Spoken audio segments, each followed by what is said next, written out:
Hey, let me show you how you can fix connection problem with your Creative Zen Hybrid headphones.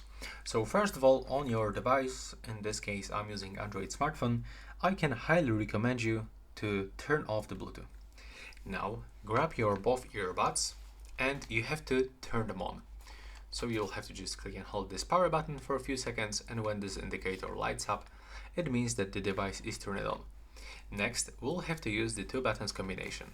We are going to click and hold volume up button and the power button for 5 seconds until this indicator starts flashing on purple. So let's do this right now. Click and hold volume up and the power button together and just take a look on this indicator. There we go.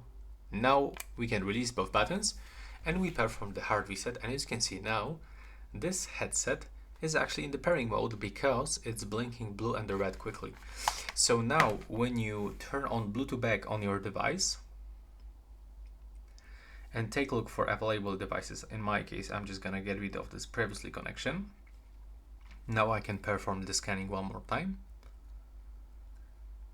I can find my Creative Zen Hybrid headphones, I can click on them once, and now I can accept the pairing request, and as you can see, now it's finished. So that's all for this video. Right now, please subscribe.